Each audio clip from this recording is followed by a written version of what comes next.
So welcome to Nothing But Cyber series by CyberKnight, and we have today Avinash from CyberKnight. And to kick off the series, we'll have the first interview with him. So thank you, Avinash, for speaking to us. Thank you, Chris. Always a pleasure.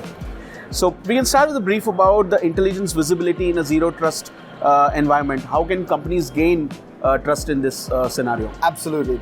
So, the whole concept of zero trust security, right, is around the fact that today you have to prove every user, every device, every application, every traffic flow is genuine in order to truly believe that it is genuine, right? This is where the evolution of cybersecurity. And in a zero trust world where you cannot trust anything without proving that it's genuine, the only real way to be able to demonstrate that something is genuine is by gaining the required intelligence and visibility from your security ecosystem. And to do that, you need an effective zero trust security framework. Within the zero trust security, there are 7 micro perimeters. There's workloads, data, networks, devices, identity, visibility and analytics, and orchestration and automation. And all of these need to be treated as individual micro perimeters and structured as a framework or a set of projects in order to truly be able to derive the intelligence and visibility in a zero trust world. Okay. So in terms of the security threat landscape in this market, what is the state of it? How has that evolved over the past 1.5 years?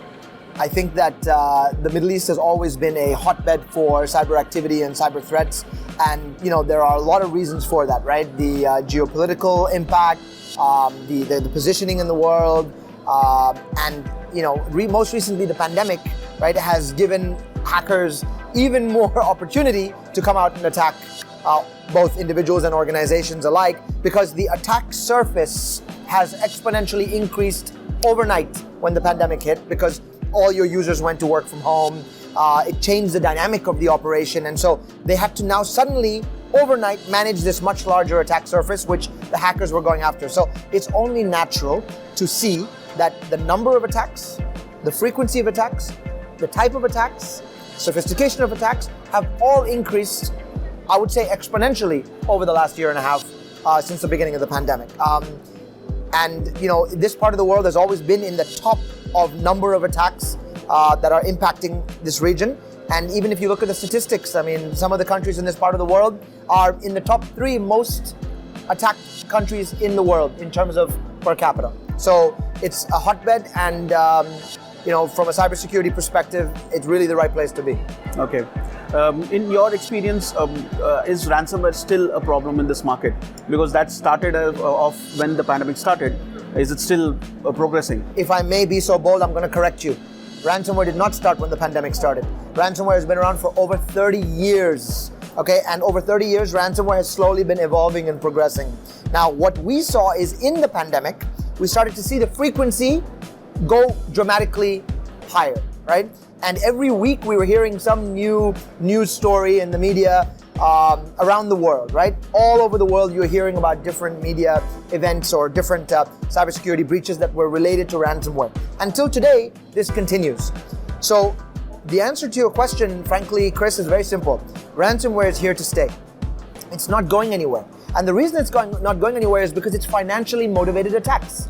Now, as long as there is a financial gain to be extracted or derived by an attacker, they will always find methods to take that financial gain away from organizations that have that capacity to pay. And the larger the organization, the more chance of them being impacted, because the bigger the network, chances are the more financial capacity they have to pay. So the answer is this: ransomware is here today, it's here to stay, it's going to continue in the future, and it's going to get more and more sophisticated at every step of the way. Remember, ransomware is not the entry point. There are usually multiple attack vectors that first happen before ransomware comes in. So as long as there are cyber attackers moving faster than the pace of technology, you will always have some form of ransomware. Maybe the name will change in the future, right? But as long as there is a financial element to be gained, there'll always be ransomware. Okay. So many threats happening in this market. Do you see there's enough investment being poured into cybersecurity solutions? I think that similar to the question about ransomware, this has been something that has been steadily increasing as the maturity of organizations also increase from a cybersecurity perspective. Today, if you ask me, I've been saying this for a long time, but cybersecurity should be a board agenda. Today, I would dare say it's at the top of the board agenda. And that is the differentiator, right? Before it was a topic that was discussed. Today, it's at the top of the agenda. And so, because it's at the top of the board agenda, there are budgets properly being structured for cybersecurity. Obviously, the CISO role is more important than ever. And because of the nature of the evolution of ransomware and other targeted attacks to this part of the world, I do believe that cybersecurity budgets, as well as interest, as well as know-how, as well as requirements, all are steadily increasing. I would say we are somewhat lucky to say that even during the pandemic, cybersecurity continued to grow, and it was one of the only IT industries that continued to grow, right? Other than collaboration, right? Besides collaboration, IT security was probably the only other one in the IT domain that continued to grow.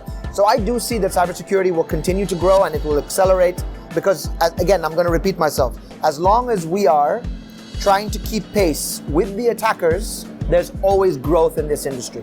And I truly believe that there's no way we will ever catch up because technology is always playing catch up. Right? And so we're constantly going after the attacker to try and come up with the best controls and the best tools to do so. So today it's really about optimizing. It's really about making sure you have the right zero trust security framework in place to be able to at least combat today's threats. Let's see about tomorrow. Okay. In terms of the outlook for the industry for the months ahead and your company strategies as well to grow beyond where you're currently also covering in terms of markets, for example, what are the key focus areas for you? Excellent. So we had a pretty clear plan, Chris, from the very beginning, to go from 0 to 100 million in 5 years. That's kind of our journey or our vision. Now, as a part of that journey, there's also a geographical expansion component, right? We began headquartered here in the UAE in Dubai, and we knew we were going to initially in year one put our investments in the markets that we thought would be the biggest contributors to cybersecurity historically.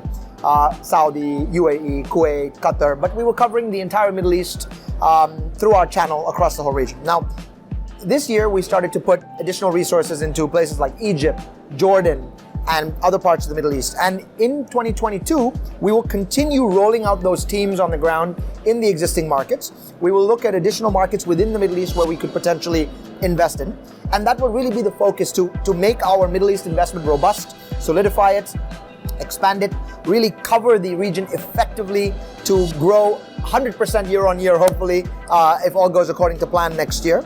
And this is the path that we've been on since the first year, 100% year-on-year growth. Actually, this year, if all goes according to plan, we could be 250, 300% growth from last year. But the point is that we're on that journey to 100 million. We are going to focus on covering the Middle East initially for the next 12 months. Beyond that, we are looking at Africa. We are looking at Turkey. We are looking at other surrounding territories. But it's all very agile, dynamic strategy. We're not planning too far ahead because markets change so dynamically here. There are currency issues, there are political issues that we can't necessarily make a decision on the where too early because it really has to be seen on what the state of that market is in terms of an investment prior to being able to invest there. So the world is our oyster, but we're on our path in a structured manner. Thank you, Avinash, for speaking to us. So that was Avinash from CyberKnight. For the Nothing But Cyber series, and we'll have more talks as well as going forward as well. Thank you very much, Chris. It's my pleasure to be here.